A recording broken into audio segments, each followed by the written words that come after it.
प्यारे दसम के भैया बहन, आज आप लोगों को वर्ण संयोग और वर्ण विच्छेद बताया जा रहा है। चूँकि वर्णों में संधि करना है और वर्णों के आधार पर विधि चलती है, आगे की कक्षाओं में भी आपको ये विधि की ज़रूरत पड़ेगी, तो ये प्रकृति प्रत्यय में भी इसकी ज़रूरत पड़ती है। इसलिए इसको ध्यान से सुनेंगे और इसको आत्मसात करते हुए व्याकरण के क्षेत्र में जहाँ ज़रूरत होगा वहाँ करेंगे इससे काम।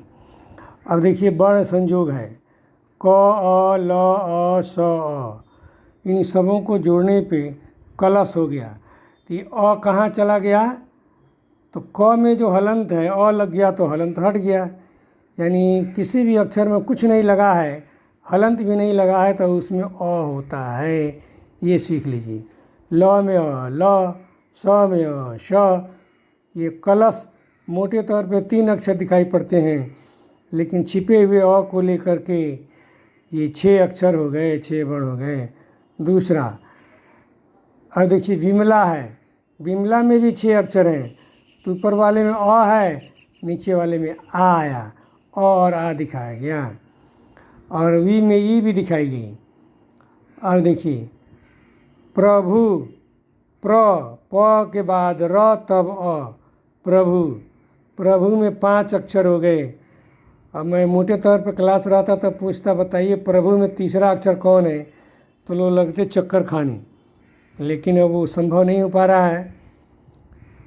अब देखिए भूत, भूत में 4 अक्षर है। प्रभु में हर्ष हुआ, भूत में दीर्घ। अब देखिए वृष्टि, वृष्टि में री और हर्षई आ गया। गणेश, गणेश में अ और ए आए, 6 अक्षर। नैतिका, ऐ ई और अ आ गए।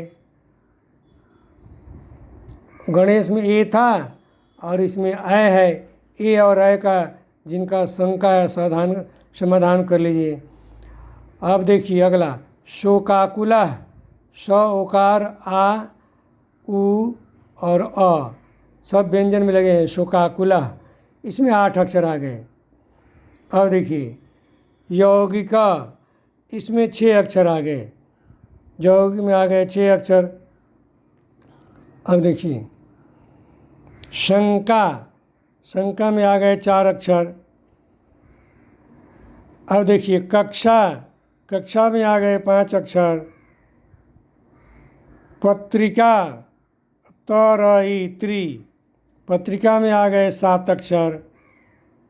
और देखिए विज्ञान, विज्ञान में आ गए, इसमें भी आ गए 7 अक्षर। और क्रमांक, क्रमांक में भी आ गए आपको 7 अक्षर। इस तरह से शब्दों के अंदर लगने वाले अक्षरों को आप ढूंढ करके निकाल देंगे तो आप शुद्ध शुद्ध समझेंगे, और अंग्रेजी में भी बहुत मदद मिलेगी इससे। अब मैं आपको कुछ शब्द बोल रहा हूँ जो आपके व्यवहार में है, उनको लिखेंगे, सुन के लिखेंगे। आज मैं लिखित रूप में गृह कार्य नहीं दे रहा हूँ। पहला शब्द है पर्यावरण, दूसरा शब्द है स्वास्थ्य, तीसरा है अनुशासन, चौथा है परिवर्तन, और 5वां है व्यवहार, छठा है व्यवस्था, 7वां है यजुर्वेद, 8वां है याज्ञवल्क्य। बस इन्हीं शब्दों का ध्वनि खंड, वर्ण वियोजन, वर्ण विच्छेद करके आप रखेंगे, मेरे व्हाट्सएप पर देंगे नाम वगैरह लिख करके, तो मैं समझूंगा कि आप लोग घर में बैठे बैठे पढ़ रहे हैं। नहीं तो ऐसे ही दिन कट जाएगा, साल महीना वर्ष कट जाएगा और खाली का खाली रह जाएगी झोली। इन्हीं शब्दों के साथ आज की कक्षा समाप्त होती है। किन्हीं को समस्या है तो पूछेंगे, कहीं कोई संकोच नहीं, मैं बताने में पीछे हटने वाला नहीं हूँ। और जो लोग दे रहे हैं उनका मैं नोट करता हूँ कि कौन एक्टिव पर्सनैलिटी हैं, उनके प्रोफाइल में लिखाएगा कि सक्रिय विद्यार्थी जो भविष्य में भी बहुत काम आ जाता है। और आज ज़माना जो है सो बहुत दूसरे ढंग का है। जो सक्रिय है वो सक्रिय रहिए। इन्हीं शब्दों के साथ कक्षा समाप्त की जाती है। धन्यवाद।